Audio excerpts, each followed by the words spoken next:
Group podcast, and also Jesus and Ugly Jody Corbet. Thanks for stopping by, the host. And we're going to have another conversation about leadership, faith, and everything. How are you today? I'm good. How are you doing? Thanks for having me. Fantastic. And our topic's battlefield leadership and strategy. Jody, before we even get to the questions, why do you use a lot of that in strategy for your clients going into that? Yeah, when I was with the FBI, I taught with a buddy of mine. He's a retired CIA case officer, and we would take government groups up to Gettysburg and Antietam, and we used those Civil War battlefields as a backdrop to discuss leadership challenges and some of the things that were going on back then in the midst of the greatest conflict we've ever had inside this country. And what can we still learn from those today? And so we would extrapolate out different things that we could talk to leaders about. And the funny thing is, as we talked about it on the battlefield, then we pivoted to their organizations. Many of those same things are going on inside of our organizations, whether it's government organizations, ministry organizations, private sector companies, any type of organization still has many of those challenges today. Well, it's interesting. I'm going to be very intrigued by that because I see you learned that in the FBI and working together and leadership to understand that. So you use Gettysburg and Antietam as living classrooms. What leadership mistake from those battlefields do you see modern executives still making today? Yeah, so those Gettysburg and Antietam are two of the different locations we go to. We do have others, but those are probably two of our most highly requested locations to go to. Gettysburg, obviously, the kind of the turning point in the Civil War, and Antietam was unfortunately the bloodiest day in American history. There was more Americans killed on that one day than any other day we've ever had. And so just a really tragic event. And what lessons can we learn from those? And again, as we talk about it, we go over topics like understanding purpose of mission, creating high trust environments, accountability, communication, speaking truth to power, understanding and changing your leadership style, servant leadership. And those types of things are things that most people even today struggle with. But if you can have a lesson like what happened at Gettysburg and Antietam and being there on those battlefields and standing on that hallowed ground and having these conversations, it really helps as a learning tool for folks to understand not only the points, but the impact that missing out on some of those things can have. Now, obviously, we're not always in a battle where there's guns and cannons firing and cavalry charges and all that stuff. But there can be a lot lost, and even in corporate society today, if you forget some of those important things like losing out on the intent or the purpose of your mission. Why are you there? What are you doing? And if you forget that, which some organizations have, you can see organizations go down very quickly because of that. And really, so talking about, we understand Gettysburg, how important it was and how it changed the whole war. But Antietam, a lot of people don't talk about. He says the bloodiest war. What was the lessons learned from that? Yeah, the bloodiest battle in all of U.S. history was at Antietam in Sharpsburg, Maryland. And it was actually it was a turning point in the war as well, in the sense that it was shortly after that Lincoln issued the Emancipation Proclamation and freeing the enslaved people from the South. I think for me, a lot of the things that come out of Antietam, the lessons we teach there, one of the reasons it was so bloody is because there wasn't the leader for the Union Army didn't really share his commander's intent very well.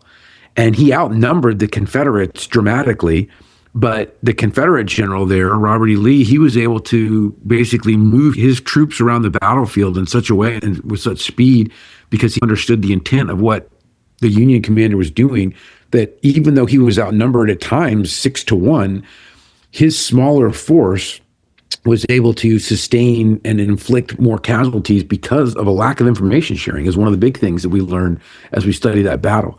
3 different corps of the Union forces went into essentially what was an ambush, and between just hard fighting and them being able to push them back into the woods, ended up them walking into an ambush because they just thought that's where the Confederates are, so let's just keep attacking there. And it really turned out tragically for those Union corps. It's also a point where if you study it, had the Union commander had a little bit more fight in him and maybe a little less megalomaniac or self-preservation, he probably could have ended the entire Civil War right there if he just committed his last corps towards the end of the battle when the Confederates were so beaten down and beleaguered that he probably could have just routed them at that juncture.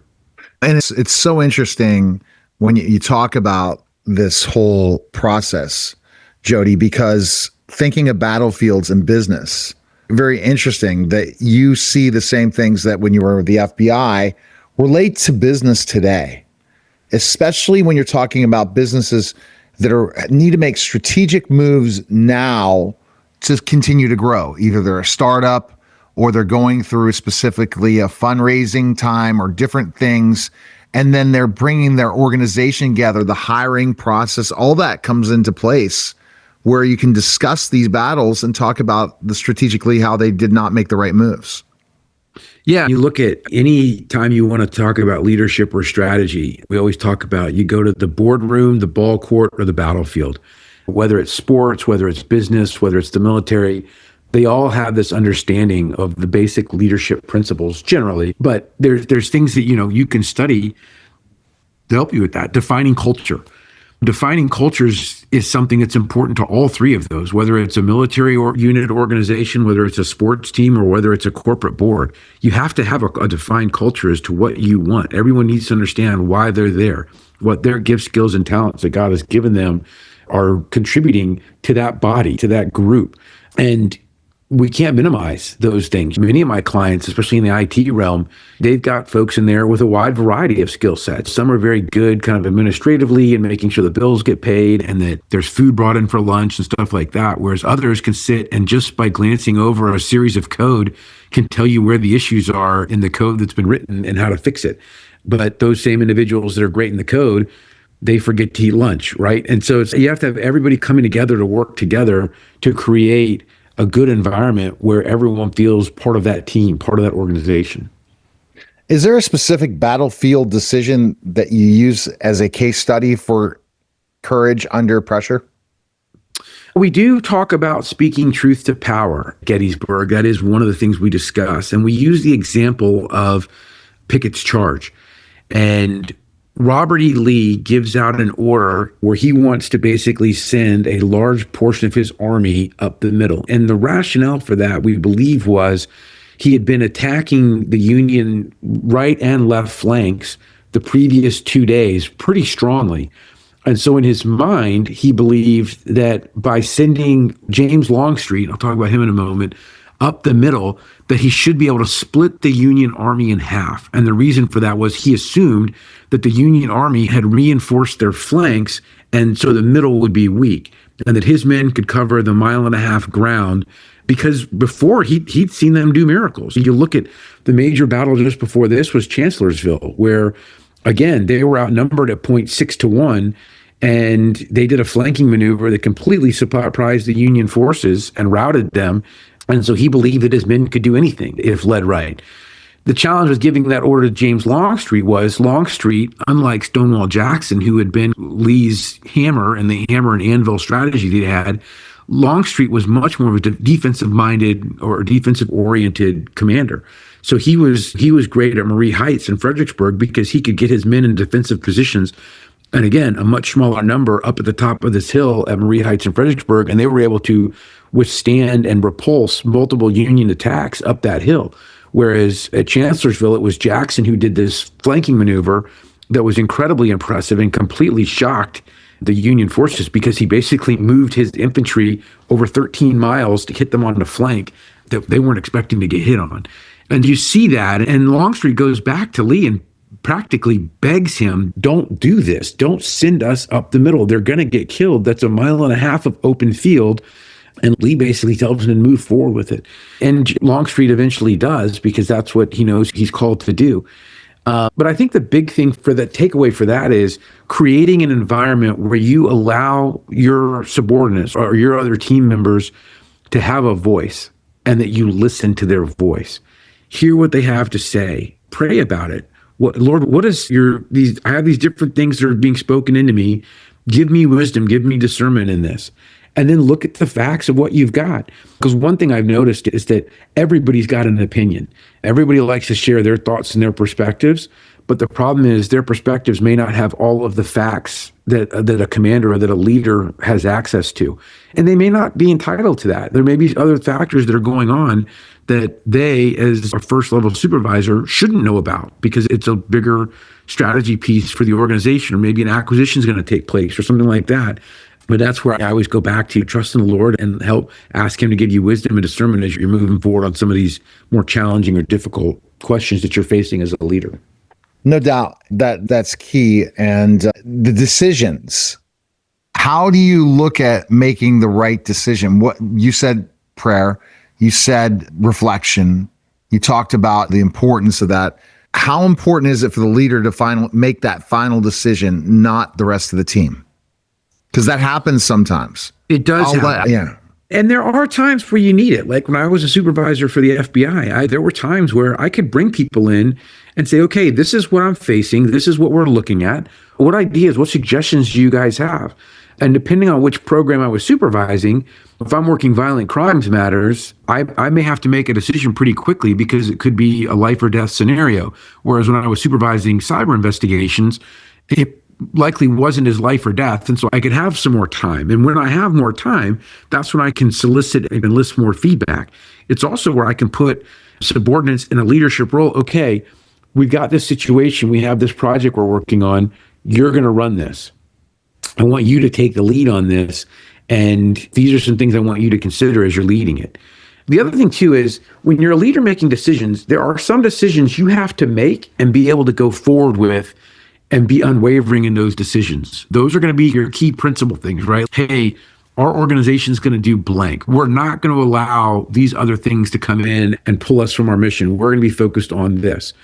There's other decisions you make as a leader that maybe new information comes up. Maybe the situation changes. Maybe a company you were going to acquire isn't as good as they thought, or maybe there's something that they have that you didn't realize they weren't as good in necessarily. And so you may have to go back and reevaluate some decisions you've made. And that's okay too. I think sometimes leaders get stuck. I made this decision, I got to go forward with it. That's not always the case. There are times it is, and then there's times that there's not. And you need to have that wisdom and discernment to understand the two. Oh, that's so important. And why do you believe history is such a powerful teacher for modern organizational conflict? I think for most of us, in most organizations that I work with, that I do my consulting with, we don't take time to go back and do an after action. We don't study when we just failed in this, what happened that it was a failure, or we just had this major success, what happened that made it majorly successful. But with history, other people have gone back and done that for us. There's lots of people who've gone back and studied the Civil War or World War II or any of the other major conflicts traditionally. And even in business, you'll see major corporations that have failed. There's people that have gone back and looked historically, okay, why did this company fail? And there's lessons to be learned from that. I find history, military history, one of the most fascinating because we can go stand at the places where those battles were fought. You can stand there and you can see what the generals saw. And that to me helps when you put somebody in that type of a learning environment, that helps them be able to grasp that and really file it away for future use. It seems like you're using what you used in the FBI today with your clients, aren't you? Yeah, absolutely. And that's where you differentiate yourself to helping be that leader to help that organization go where it needs to go. In a moments of chaos, whether war or corporate crisis, what separates strong leaders with reactive managers? There's a term I like to use called humble confidence. And that, to me, is what makes strong leaders. I mean, there's all kinds of things. We can talk about transformational and transactional leaders. Everybody wants to be, I want to be a transformational leader. You don't really, because a lot of our transformational leaders get assassinated. If you go back over the course of American history, most of our transformational leaders get killed, get assassinated. And so it's hard to be a transformational leader. And we still need good transactional leaders. There's ways you can be a transactional leader and be a good leader. To me, again, I think it goes back to that humble confidence piece where a leader in crisis is one who's confident in what they and their team can accomplish, but they don't have to be the center of that attention. They're humble enough to know that what makes them great is the team members that they've assembled and those team members' gifts, skills, and talents being used for the overall good of the organization. I just think it's so important what you're teaching today. And it's something to look at, the difference between them. And when you work with organizations, it doesn't matter if they're a solopreneur versus have a huge team, right? There's so many decisions that impact a lot of people. Yes, absolutely. And I think some of the smaller companies have more leadership challenges than the bigger ones do because they have less people to pull from as far as institutional knowledge, years of experience, years in the industry. There's all kinds of things that can be impacting. But when you're a small business, you have a much smaller pool of talent to bounce ideas off of, to share challenges with, and gain feedback from the team. All right. People can check you out by connecting with you on LinkedIn, Jody. That's the best. That's correct. Yeah. And if you're interested in any of the battlefield stuff we talked about today, I do have a website, www.strategicleadershipsolutions or SLS.consulting. So it'll be Strategic Leadership Solutions is my corporate name, but SLS.consulting is the website, and would love to have folks check that out. All right. That was a special Travelcast, the Neil Haley Show, the Storehouse Media Group podcast, and Jesus and Ugly Jody. Thanks again, Jody. Appreciate it. Thank you. All right.